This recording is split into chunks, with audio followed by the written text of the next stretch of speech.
That wasn't on the mic, I'm sure. But, good morning. This morning we went to the House floor to demand that the Congress take up the War Powers resolution that's been under consideration before, but we have to get back to it again. We've been at war for 40 days. We've only been in session for 33, which is another part of this pattern for the Speaker being away and being on vacation instead of being here and getting the people's work done. And we know that things are out of control over there, as we've seen.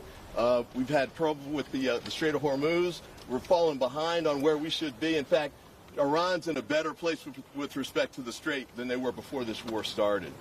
So, and also, the nuclear materials, no gains on that. The president said in June that they'd blown them all up, that they'd obliterated it, I think was the term that he used. Now they're kind of saying that they may have some more there and we need to go get it. And we've heard from other sources that there's 1,000 pounds of uranium that's still around in Iran. So it's on the wrong track. He's been terrible with the wheel. The threats of total annihilation were, beyond the pale. It's time for Congress to step in and take control of the wheel. And with that, I turn it over to Mr. Congressman Beyer. Thank you. Thank you, Glenn. Mr. Ivey said it very well, but let me just add two things. The only final reconciliation here will be diplomacy. We had a joint comprehensive plan of action in the Obama administration that was going to postpone any nuclear weapon they had for at least 20 years. It's worked really well. Trump tore it up, and now is trying to do it with bombs. It's not working. Iran's probably more resolute than ever to build a nuclear weapon since they now decide that's the only way they can ever be safe. So we have to turn back to diplomacy.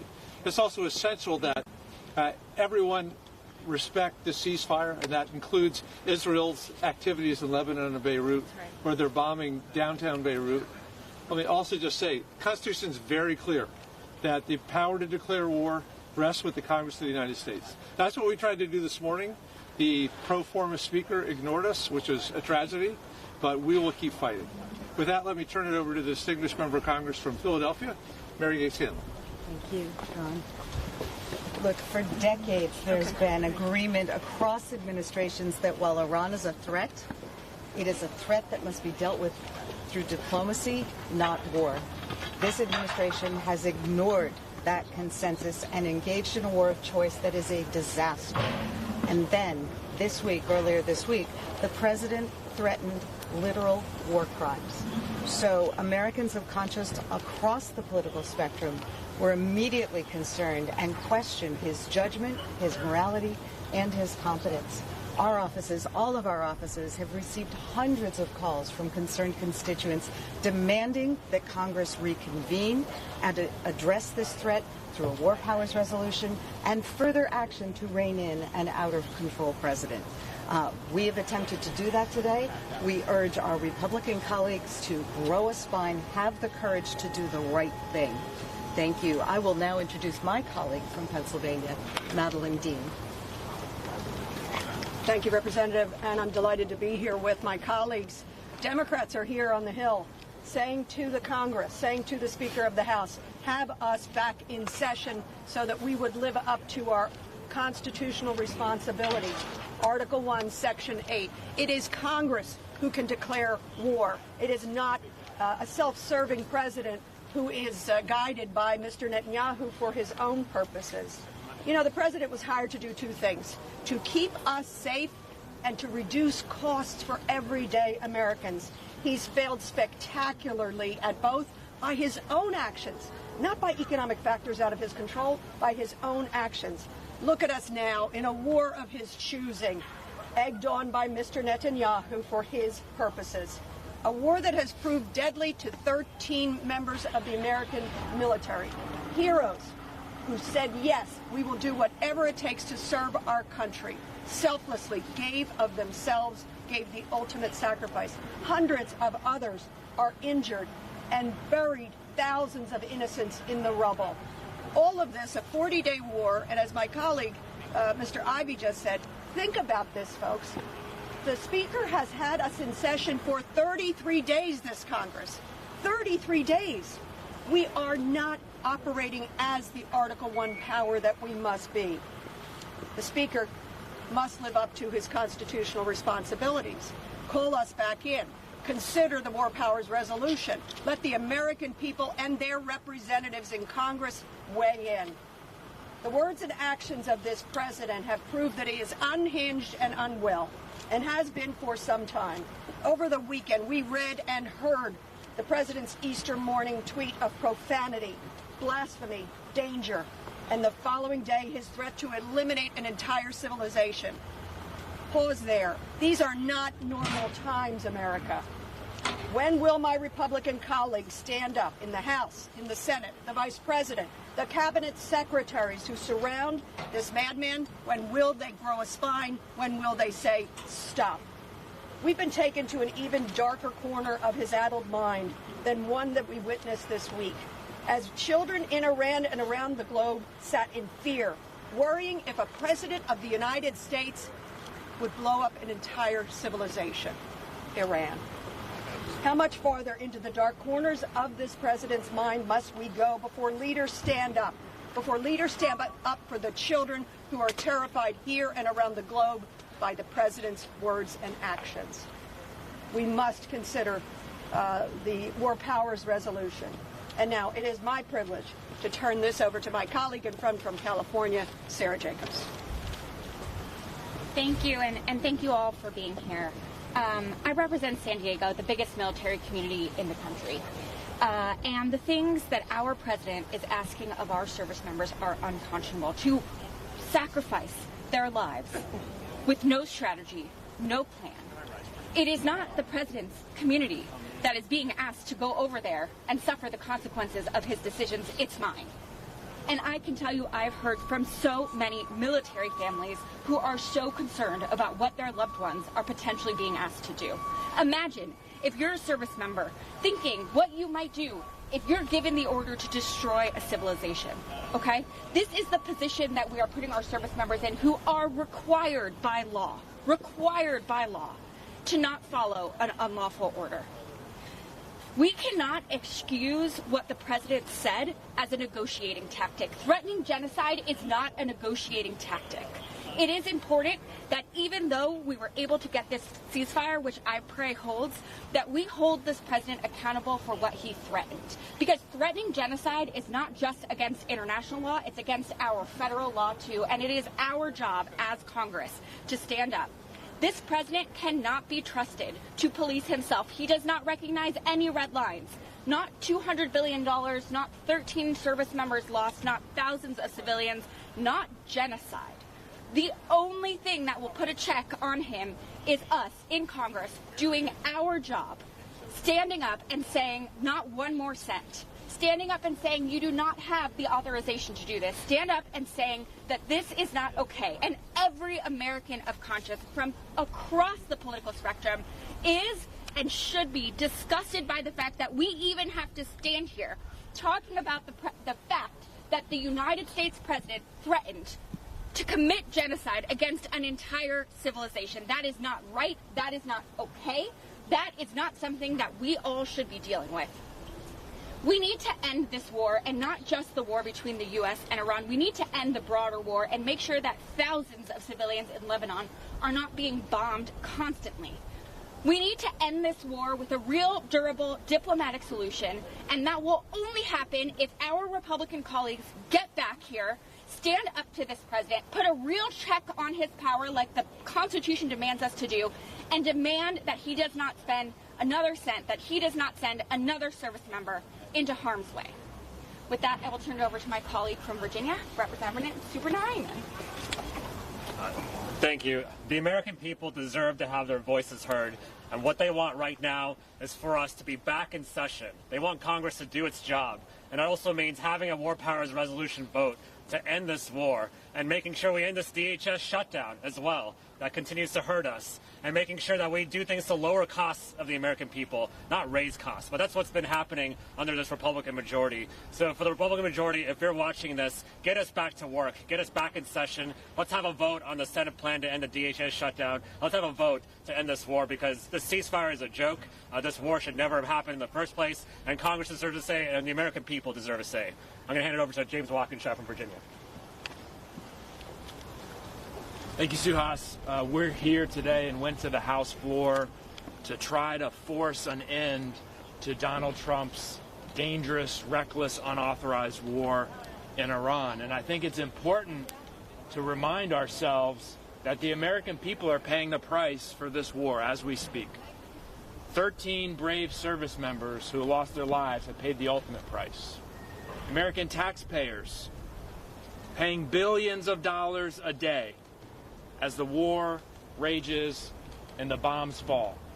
We're spending millions of dollars on Patriot missiles to intercept drones that Iran launches from the back of a pickup truck and costs them $10,000 or $20,000. While at the same time, in our home state of Virginia, 33,000 Virginians have lost their health insurance because a Republican Congress says we couldn't afford to extend a middle-class tax credit to help Americans afford their health care. So congressional Republicans have a choice. They can continue to stand with Donald Trump and his illegal, dangerous, reckless war in the Middle East, or they can put America and Americans first and join us in passing a war powers resolution to rein in this out-of-control president and end this war. With that, I want to turn it over to Congresswoman Emily Randall.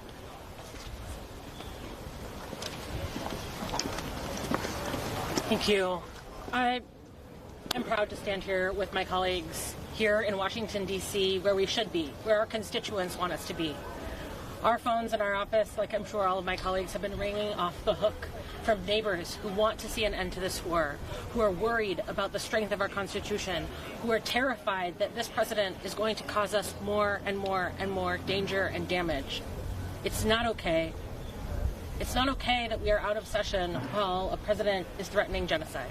It's not okay that folks are struggling to afford their housing and health care and child care bills while we are facing the impact of a president choosing to spend billions of dollars on a war that he chose to get us into.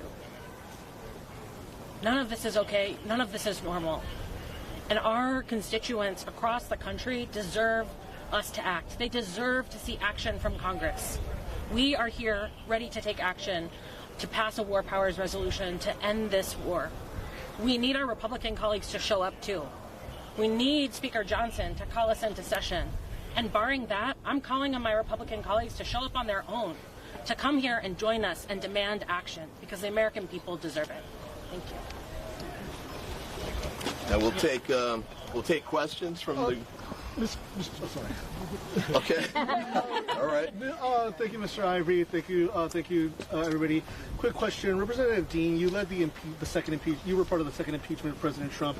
Is impeachment something that Democrats could consider, or even be on the table at this point? Well, I know you know that we went through two. To the cameras. Oh, thank you. We went through two impeachments with Donald Trump as a result of his high crimes and misdemeanors, just some of them, captured in the first term.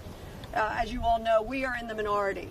So bringing forward impeachment right now, while he is guilty of a litany of high crimes and misdemeanors, I don't think it is a best use of our time. Let us get into the majority. Let us get a Senate majority and then hold this president to account. But for right now, I call upon, and I think about those days when I was a manager during the second impeachment, and we made our closing arguments on the floor of the Senate. And what did Mr. McConnell do? And I say this to warn Leader Thune.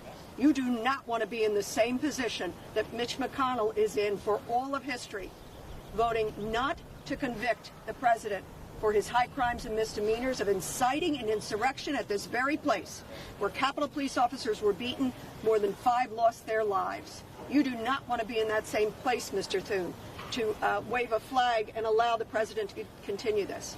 So the president needs to be held accountable. We'll do it first through the War Powers Resolution and get control back for Congress, and second, through elections to unseat these people who are amazingly silent. I just want to add, our Republican colleagues saw the exact same tweets that we saw over the weekend, right? Our Republican colleagues know.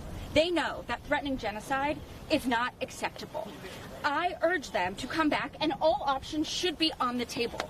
They should come back. They should realize that their president is putting us in harm's way, is making us less safe, and they should also be demanding impeachment. They should also be demanding the 25th Amendment. They should be here with us on behalf of the American people.